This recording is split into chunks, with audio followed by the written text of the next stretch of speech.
Hey going there, Max Legends. You're probably wondering why I'm walking with this new walking style. Yes, it's called the pole up the bottom walking style, cautiously walking like a very old man. Well, you may guess I am injured, and that's the topic of today.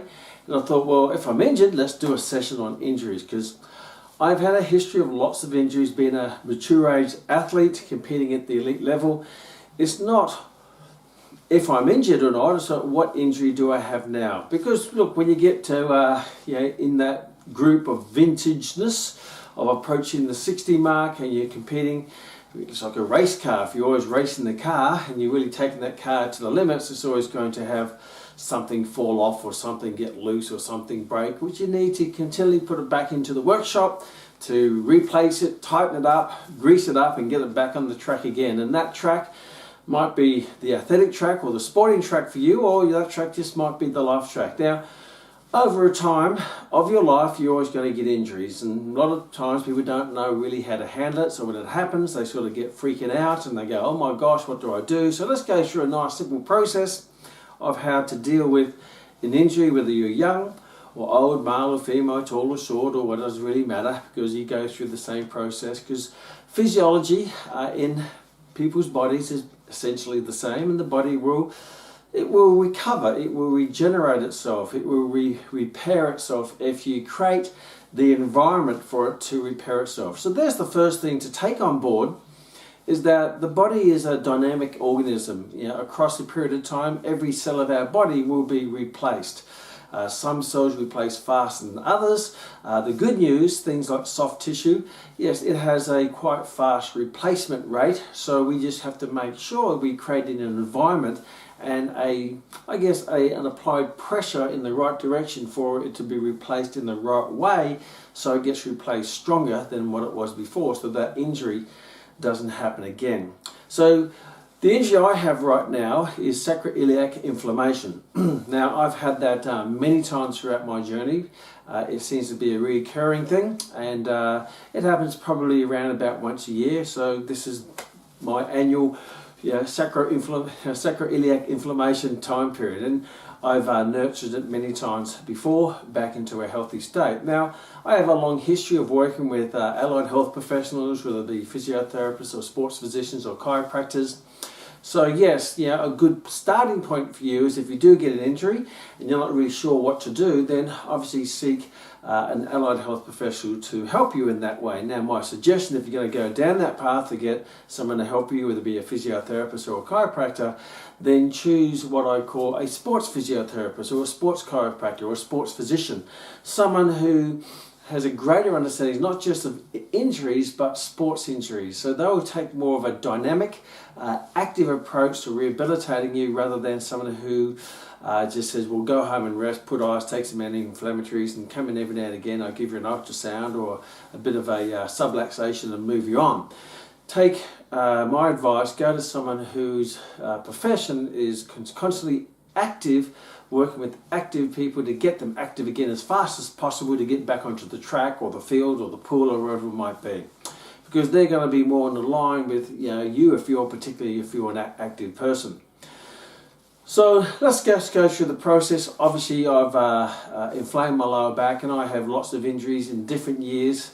As you may already know, I'm a competitive martial artist. I compete in world championships, and most world championships I'm always nurturing one or two injuries into that championship. I've had in the past shoulder impingement, tendonitis in the left shoulder, medial epicondylitis, lateral epicondylitis, I've plantar fasciitis, osteitis. I've had sacroiliac inflammation. I've also had inflammation of my hip flexors that felt like a hernia, and that one took a bit of a while to recover. So whatever it is, you can take the same approach. So I'll share with you my approach right now, because this just happened to me yesterday. I'm getting back into the sport of judo. I've been doing judo since I was 10 years of age, and if you know anything about judo, it's quite a vigorous type activity. You grab someone and it's like a full body tug of war, push and pull, rumble tumble, and that does create a fair bit of strain over your joints and your tendons and your muscles. Now, I did this not even doing judo, I did this on the way to judo. Isn't that a crazy thing? I've been training fairly hard in the last time period.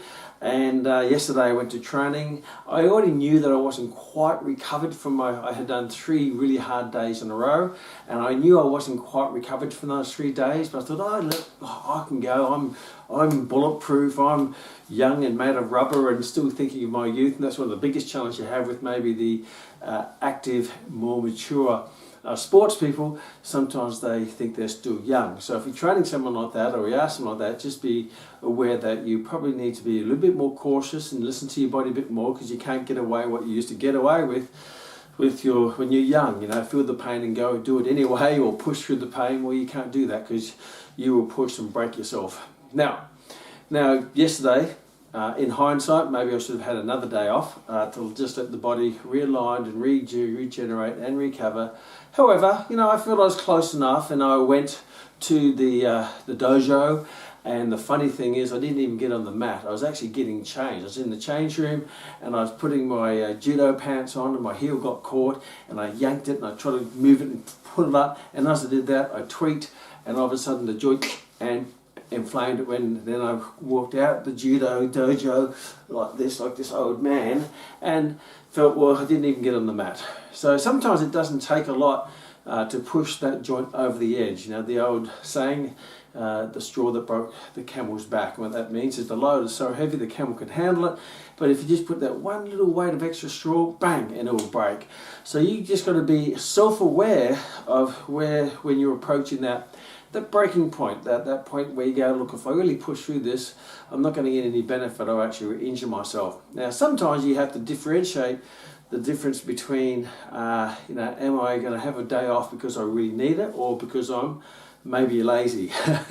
And that can happen too. You say, well, maybe I need another day off, probably because you're a bit tired. My point being, try to, in those days, do something. You may not be able to do anything really strenuous, at least do something. So in hindsight, yesterday, I maybe should not have gone, well, not that I did anything strenuous to aggravate it, however, maybe you're thinking strenuous aggravated. So I have it now as you have your injury now, whether I've got tendonitis in the bicep, medial epicondylitis, lateral epicondylitis, anything as itis means inflammation.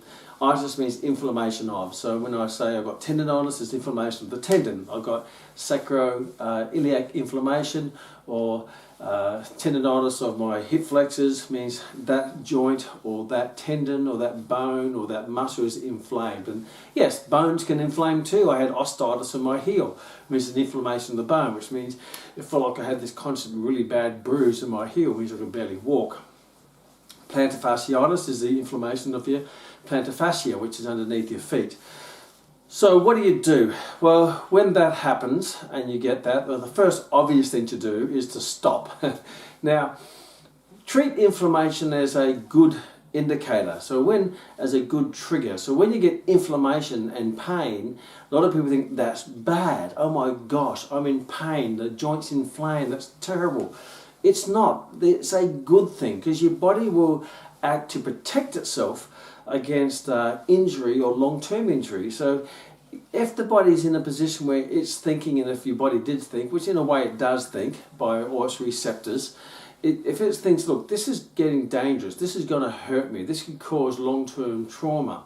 So what it does, it says, well, this is not good, let's stop everything. And the best way to stop everything is to seize everything up. If they want to, it's like hitting the brakes. You know, if you're coming into an intersection, or you're going down the road and everything doesn't look right, you're going too fast, or you're losing control, or you're coming to an intersection, or cars are coming, what's the first thing you do? Yes, the first thing you do is, bam, put your foot on the brake. Stop. If in doubt, stop. And that's what the body does. And the brake is the body seizing up all the joints. And it could be that joint, and it could be also associated joints to stop you from hurting that joint. And how does it seize up the joint? Easy. Inflammation. Inflame it, create pain, and the muscles around it tighten up, and it stops it. So rather than treating inflammation and pain as a bad indicator, think of it as a good indicator of your body taking control, so your mind doesn't hurt your body. It says, nah, stop it. This is not going to happen. So When I was getting changed, ready to go into the mat to do judo, the body says, I don't know if I really want to go on there. I don't think I'm really quite ready. I'm feeling that my joints are going to be hurt. If he goes on there and starts wrestling those big, hairy men over 100 kilos and start wrestling with them, then the body's not quite ready. So what I'm going to do is I'm going to seize it up while you put it in your pants. I'll stop you before you can get on there. So, hey, thank you, body. You stopped me from getting on there to causing more trauma, because there were some big guys out there yesterday training on the mat, and I was quite excited to get on there and roll around. We call it roly-poly on the mat, but the body stopped me by seizing that up. So that's the best way to stop you. I seize up your sacroiliac joint in your lower back so you can actually move. So go home. So I awkwardly got in my car and went home.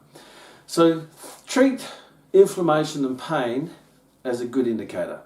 Now, obviously there are times if you get hit by a car and your knee bursts out and there's inflammation and pain, then that's not good. But sometimes, most of the time, it's a good indicator. It's just that body telling you to slow down. It might be that little sharp pain or the inflammation in the shoulder, whatever it might be. Listen to your body. It will tell you if you're going down the wrong path. It will tell you if you're not fully recovered. It will tell you if you're on the path to going to overtraining and going to your first level of tendonitis, and that will lead to your second level of tendonitis, and that will lead to your third degree of tendonitis, that will lead to a complete tear, and now you've got some really challenges. So if you listen to it and the little warning lights are going, and you stop and lift up the bonnet and put it back into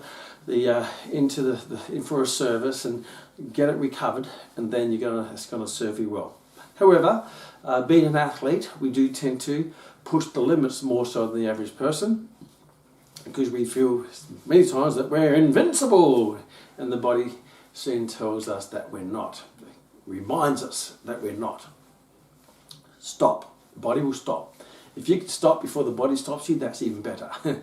I did have a day off the day before yesterday, thinking that was enough. Maybe I needed 2 days. If I was younger, I may have only needed 1 day. But now, because I'm older, things take a bit slower.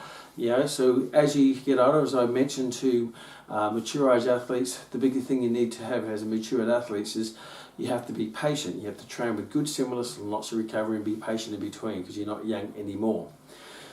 So now I have the inflammation. Now what you have to manage. Well, first of all, because you have an inflammation, because you have pain, that doesn't mean you go and lay in bed and do absolutely nothing.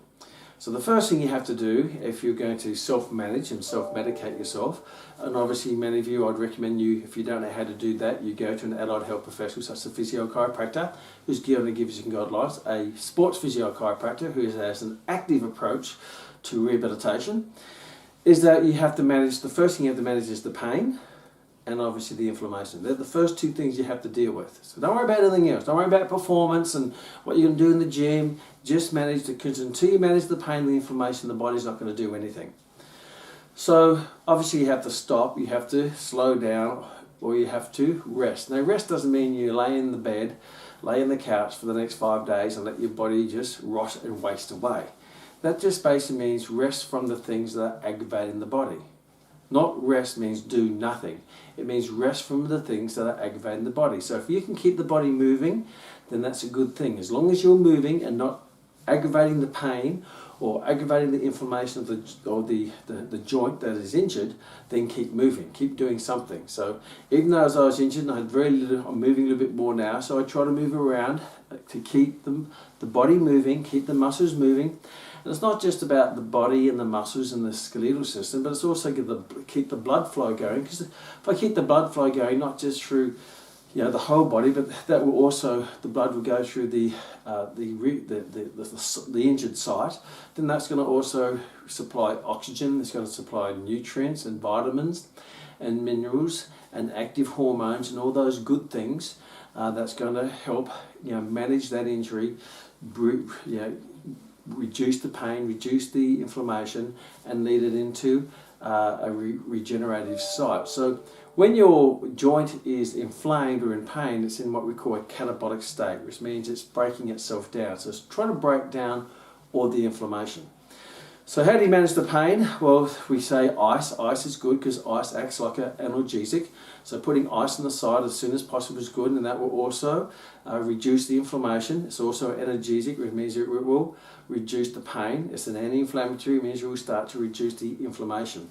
So you want to manage the pain just for your comfort level. Now, you may want to take some painkillers or some anti-inflammatories if you do not have any adverse effects to that. I know some people do, so then don't do that. But if you're open to that, taking anti-inflammatories and painkillers is going to be good because that's going to reduce the inflammation, reduce the pain, make it more comfortable for you.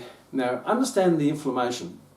The first thing is to get the inflammation down, because if there's inflammation in the joint, that means that joint's in a catabolic state. It means it's breaking itself down. So not only is it breaking down the inflammation, but if it stays in that catabolic state, inflamed state for long period of time, then it can actually have a detrimental effect of actually start to break down the joint itself, break down the tendons, break down the muscles, break down the cartilage, break down the ligament. So you can actually have a long-term negative effect if it stays inflamed for too long, and that could lead to osteoarthritis, and it could even lead to something more dramatic such as rheumatoid arthritis because you didn't manage it right. So it's really important to manage that inflammation and get the inflammation down as fast as possible. Now that may take a day, may take 2, may take 3, but make sure it's not going to take weeks. So don't do anything that's going to inflame it or aggravate it, because that's going to prolong that catabolic state, which means it's going to cause more detrimental damage to the joint or the structure of the joint, the tendons, the cartilage, the muscles and the bone. So how do you do that? We maintain regular ice packs or icing of that area. Don't go down to, it's not recommended to go straight to heat because you want to get the inflammation down. That could maybe a treatment down the track once you've got the inflammation managed and the pain managed. If you can move a little bit, move a little bit. Move what you can, but as long as you're not aggravating the pain, and as long as you're not aggravating the inflammation. So yes, I'm sort of walking around like an old man. Yes, isn't it strange that when your age is the same age of old people? Isn't that funny? The little joke that I heard the other day. So yeah, so I'm titter-tattering around the house and moving where I can, and yes, some people want to lay down all day. Yes, I'm going to rest and lay down a little, but I'm going to move around as much as I can. This afternoon, I'm going to try to take my dogs for a walk and try to control them, and go for a walk and keep my joints moving, because that keeps me moving. It's not just good for your body or your physiology, but it's also really important for your mindset. I mean, to keep a positive mindset, the best way to keep a positive mindset is to take positive action, and then you're going to keep a positive mindset. Because one of the big challenges with injuries, you sit on the couch and you get depressed. Not that I understand what, I don't like that. I keep moving so I don't get into that negative mindset. So keep positive mindset by doing positive actions. Ice, anti-inflammatories, a little bit of movement, keep moving as much as you can. Might be on a bike, might be a walking. And once that inflammation comes down and you start to increase your range of movement, then try to keep that joint moving through a passive range, or an active range, but without necessarily any overload that would aggravate the inflammation or re-aggravate the joint. So once you've got the inflammation down to a level where you can move a bit more, move as much as you can, move within the range of pain, move the joint in the range of pain without aggravating it or inflaming it. And keep doing that. Light stretching, passive stretching, a little bit of active stretching, nothing ballistic, nothing over the top that's going to aggravate it. And you find that if you keep doing that, inflammation will come down, the joint will be mobilized again, you get that range of movement back again, whether it be passive, where you've got passive stretching, or active by doing, say, partial squats at the moment. That's about as far as I can go. I'm serious, that's as far in a squat as I can go. Right? So over time, maybe tomorrow will be a bit lower, and eventually over time, well, going a bit lower already, look at that. It's amazing when you do it a few times, you actually increase that range. So there I'm doing a squat. Obviously I'm not going to do plyometric hops or jumps or step ups at this stage. I'm just going to stick to something really basic like squatting and a little bit of stretching and moving around. And as that comes down, then you increase your range, you can increase your stretching, and you can increase the load. Eventually you get that range back, you can start applying a load, you can start applying a bit of weight training onto it, Just because my lower back's injured doesn't mean I don't train my upper body, because if I can do weight training on my upper body where I place a load, then that load is going to create a lot of muscular tension. That's going to put a stress on the muscles and the bones, the cardiovascular system, the nervous system, and the hormonal system. So the higher the intensity with control, the greater the stimulus in the hormonal system that's going to release all my action and anabolic hormones. So those hormones are going to have a great physiological effect, not just on the working muscles, but hormones will flow through your cardiovascular system, through the blood, through your active sites and your passive sites. So still will be feeding anabolic hormones to my rehabilitation site, even if I'm not actually loading that site up. Because you know, if I put anything, in my blood, it's going to go through my entire circuitry system. So strength training with the other limbs, which doesn't affect the injured limb or wing, is a great thing to do, because that's going to stimulate the body at a higher level, higher neural drive, higher muscular contraction, higher level of cardiovascular need, higher level of the hormonal activation is going to release all those hormones. Because when you get your joint and you bring the inflammation down, once the inflammation is down, then it goes from a catabolic state to an anabolic state. The joint will not go in anabolic state, which means you're building tissue and regenerating tissue, until the inflammation is down. Once you've got the inflammation down, then that joint will go to an anabolic state, which means you'll start regenerating and rebuilding and repairing that joint. And if you do it properly, it will repair it even in a stronger state than beforehand. So once you bring the inflammation down, that's where it's really important that you start to do some controlled strength training on that joint, whether it be, for me, squats and lunges, or whether it's, if you've got a shoulder injury, it might be dumbbell press or rows or whatever it might be. And then as that joint regenerates, it's going to regenerate under the guidance of the tensile forces that's been placed on it by your weight training. It means it's going to lay down your collagen in appropriate alignment with the action of the joint. It's going to build the muscles and the tendons, and it's not going to regenerate it in a passive state. It's going to regenerate it in an active state to prepare you specifically for action. Because if you regenerate in a passive state, you will certainly repair the body, but it won't be strong, and it won't be prepared to endure the stresses that's going to be placed on it when you get back into life or your sport. So you want to specifically overload and gradually, progressively overload that joint or that body part with loads, controlled loads. We're working with the range of pain and inflammation and getting stronger, so when it regenerates, you'll come back as strong, if not stronger than it was before. If you just let it regenerate by itself passively by laying on the couch watching Netflix, eating potato chips, then yes, it will regenerate, but you have muscle wastage, you have joint wastage, you have tendon wastage, and yes, you'll be able to move it, but it won't be as strong. So as soon as you get back into life, there's a greater chance you're going to re-injure that joint. So you want to regenerate it specifically to how it's going to perform at the end of the rainbow of your sport or your life. So active rehabilitation is so vital in this process. As soon as you manage the pain and manage the inflammation, you start loading it up gradually and progressively in a functional manner, so that will reduce your recovery time, by the way. Instead of taking 12 weeks, it may only take 6 weeks, or maybe instead of taking 4 weeks, it may take 2 weeks. It's quite amazing how quickly you can regenerate if you place the body in an environment that's going to be conducive to regeneration, that's going to be conducive to getting stronger, and put the environment in the anabolic state. So the first thing you have to do is get it out of the catabolic state, which is the inflammation state, get it into an anabolic state, which means you've reduced the inflammation, and then really accelerate that anabolic state by applying progressional loads and training and stretching and movement to that, and then it's going to really accelerate that building process, regenerating process, so then you're going to be back in the game of life, or back in the game of your sport. Now, I've done this many times, virtually every year, but it seems to be a different joint, and that's because, yes, I'm a high level performing athlete, so I do push the limits, but sometimes you do go over that limit, and then you have to go, okay, I have to come back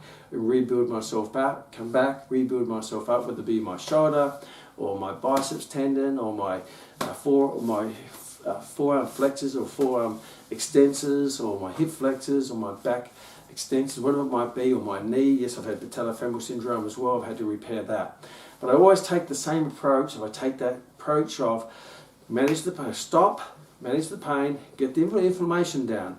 In that process, keep moving to what I can to keep the body and the mind going. And then once I get down that inflammation down from a catabolic state into the anabolic state, then I start to do some resistance training and activity and stretching and movement. And as I progress, I make it more and more specific to my desired outcome, which is my sport of judo or taekwondo or kickboxing. For you, it might be whatever it might be. Gardening or playing with the kids or riding the bike, whatever it might be. Keep active. So my big message here is be positive and be active. And the two go hand in hand, because action will stimulate positivity. And hopefully positivity will stimulate action. What I don't want you to do is to be passive, because passive will make you negative and you'll waste your body away and you come out weaker and far worse off than you were when you started, which will make it harder to get back into the game and easier to re-injure yourself. So take those on board, and I look forward to you being fit, healthy, strong, pushing the limits. When you go over the limits and you get pushed back, then you know how to pick yourself back up, and then you can push that limits even further. See you in the next Kmax.